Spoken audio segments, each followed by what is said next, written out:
Hey friends, it is Monday, November the 20th, 2017, and it is the Monday through before Thanksgiving. Okay, I think I've brought up this before, but how are you making Thanksgiving significant? How do you plan on making it significant and separate from all the other holidays? And I am here to talk about that. Uh, a game you can kind of play at Thanksgiving with all your relatives around or friends. And then I want to talk about how I want to help people and everything, and some issues that came up that might prevent that. I don't know. Here's a game. You share what you plan on doing, and I hope everybody is making their Thanksgiving list of what they're thankful for instead of all the food. Let's not make it all about eating, eating, eating, okay? I love to eat. I've been eating, and I need to cut back on the eating. I'm drinking my bulletproof coffee, and it's after 1 o'clock p.m. I'm in my dining room. Okay, I tried to make this video a while ago, and it just was 17 minutes long, so I want to see if I can get this one. This is unedited, so. All right, here's the game you can do with all your relatives, no matter who comes over. Get you a basket, I guess, right? Get you some paper, right? To make it easier on everybody else, just write each person that's coming, write their name. Here's mine on a piece of paper. You can just use a notepad, right? And put it in the basket. And then I would recommend do this at the very beginning of as soon as they come in. As soon as everybody's there. Wait till everybody's there, but way before they start eating, because they're going to have to think. They're going to write on there something they're thankful for about a family member or friend or whoever's there. So what's going to happen? Everybody's name goes on there. All right, and then then it goes around. Everybody picks a name out of the basket or hat or whatever, and it can't be their own name. If it's their own name, they need to put it back, right? Okay, are you getting it so far? I hope you are. You can modify as you need to. And I see I got somebody's name, right? This is my name, for instance. I would put it back if it on that day. But you get someone's name, and everybody has to write down something they're thankful for about that person. Even if it's the most annoying person in the room, try very hard. Give them some ideas. If the person is annoying and the worst relative, but you have to put up with them during Thanksgiving dinner, you like their hat. I don't know. Just some ideas. They cook great potato salad. I don't know. They make the best pumpkin pie. You're thankful that this person helps you learn patience. See, there you go. The most annoying, difficult person to live with, you can always be grateful that you can be thankful that through them, God is teaching you patience. They won't put their name on this. They'll just put down what they're thankful for. Okay, so say Michelle. Okay, I'm, thankful for, she has long hair. Hasn't cut her hair or something. I don't know. Just some ideas. She makes the best deviled eggs. Okay. I wouldn't put my name on that paper, but I would put it back in the basket. And then after everybody gets their Thanksgiving thing in the basket, all right, you'll go back around, and here's an idea. Either there's two options.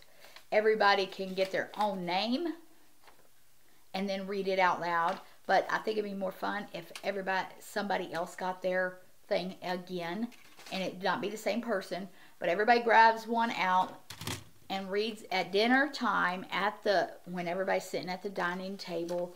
They can read, oh, this person, whoever got this one, said that they are thankful that Michelle cooks the best deviled eggs. and it can, and give that person that, so that when they leave, they have something that they know somebody's at least thankful for them. Okay, give me some ideas, comment below, and if you like this idea, please like and subscribe. Also, my second note, because I've been on her 5 minutes, and I'm hoping I will stay less than the last one I tried. So, I contacted the case manager at the homeless shelter thinking, you know, I have enough place settings for several people to come over. I don't have family to celebrate Thanksgiving with, really, other than my husband and my 2 kids. And I'm saying, I really want to, I've been homeless. Let's invite somebody over. But the case manager this morning said that there's no one that she would trust to send over to my house. And it's sad. It's truly sad. She said the only ones that she would consider trustworthy have already have friends and family they're going to go to. And because I ran into a couple of homeless elderly people last week at the library, and I talked to them. And this one, she was like somebody's grandmother. I'm thinking, what is this elderly person on Social Security homeless for? What is the deal with that? She looked like a nice, sweet old lady. And the case manager revealed to me some issues that is not good. And I'm thinking, why in the world is a person that old and still, I mean, it just doesn't make any sense. Why would you go all your life? I don't know if it developed and she turned into a very difficult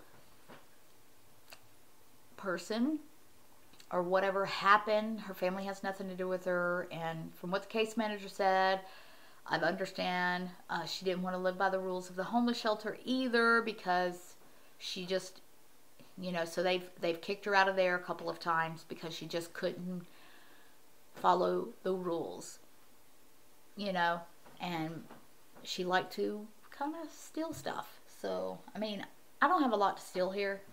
I mean, if she steals forks and dishes, oh well, they're replaceable. But still, it's kind of sad. The homeless people I knew down in Florida when I was homeless, you couldn't stay there if you were a recovering alcoholic or a drug addict, or if you had drugs or alcohol, you could stay there. So the women I knew and that I shared a big, huge room with, one was, I believe, a woman, a nurse, for one thing, with kids. I believe she was kicked out. Her husband kicked her and her kids out. So she came, her and her kids stayed at the homeless shelter, and during the day she would catch the bus and go to work, and her kids would go to school. You know, so that's a, you know, not crime related or illegal issue related homelessness. Another one was a woman and her 3 kids, little tiny kids. Her husband was off overseas in the military. I'm sure there's reasons for that too. Maybe they got evicted and she didn't have no way. And none of these people had transportation at all. And since she had a little baby and stuff like that, it'd be kind of, you know, it was unexpected. And there was an 18-year-old pregnant girl. Her family probably, when she got pregnant, out of wedlock, her parents kicked her out. So them are and my parents moved while I was gone. So, and it is what it is. But I'm thankful for that homeless shelter. They've expanded really a lot. They're in Seminole County, Sanford, Florida. They do 5Ks to raise money. They've expanded tremendously. When I went, they were mostly a soup kitchen that fed people, and they did have, you know, sections that was just women's side with small children, and then men's side. And even a lot of the men, you know, if you came in there and you were drunk, or one time a woman tried to come in there, the cops brought her, but apparently they didn't realize as well that she was going through detox, so she could stay either. She stayed one night maybe, and she had to leave because she was just having major issues. They didn't like me taking cough syrup, so I had to leave one time because I drank, because I had bronchitis or something. But they wanted you had to be clean. It had to be reasons that were not stupidity, homelessness, I guess. And I got saved there. So that really, really nice, I would say it's Coalition for the Homeless, but that's in Orlando, I think. This one, gosh, it was on 13th Street in Sanford, Florida. So if you know anything about that place, or if you've ever been there before or whatever, it was a really nice place, and they've really expanded very well. It was in the middle of the worst neighborhood you could possibly think. If you think of where you live at right now, I know this area has a supposed bad area, but really it's not compared to that one, because you wouldn't even drive down the street without your windows up and your doors locked. And you avoided that at all costs, and that was down in Florida. You were very, very, very careful at what you did. Even the cops rolled up their windows, and it was not a safe area. But the Lord watched out for me. I mean, it was a miracle. I never got messed with or anything.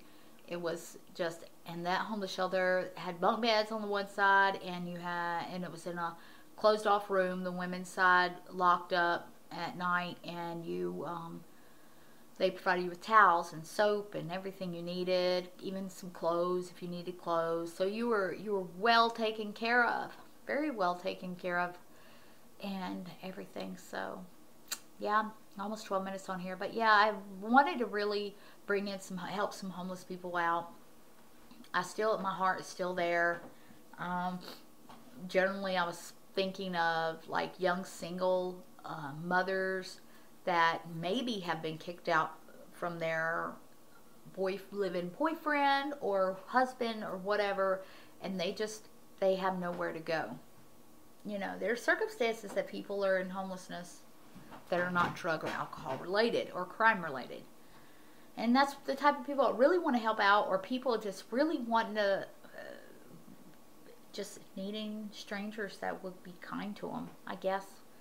So I'm still hoping, it's Monday, it's not too late, so yeah. So I gave you some ideas. I'm going to finish up this video because it's already after 12 minutes. You know about the game and the Thanksgiving challenge, making Thanksgiving significant. I fully expect, and I challenge you, if you're watching this, make Thanksgiving significant. A lot of people skip over Thanksgiving so quickly. I got friends that already have their Christmas trees up, but they go from give me Halloween candy all the way to Christmas and say give me stuff. It's always give me instead of give. And at Thanksgiving, let's be thankful. Let's count our blessings. Let's make it an amazing Thanksgiving this year.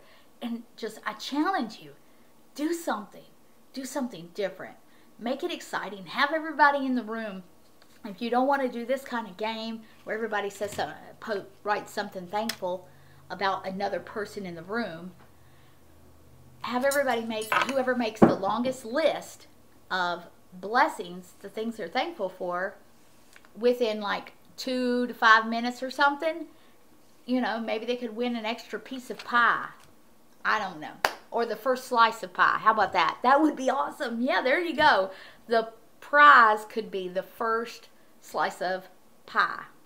All right, so I'm going to let you go. It's been 14 minutes. I got to finish my coffee. It's getting cold. And it's after 1:30. Oh, I dropped something. I got my place settings all out for my dining room table. So I can fit 6 to 8 people here. Easy, so. All right, keep me in your prayers, and I pray that you will be successful in making Thanksgiving significant. And please comment below and tell me what you think because of these ideas, and share your ideas with others too. I think it'll be really fun. So yeah, I know I'm just make crazy videos that make no sense sometimes, and just be honest. That's okay. I'll load this later when I get to where there's Wi-Fi. All right. Well, it's been 15 minutes. I am going to check with you later. And remember, make it special this year.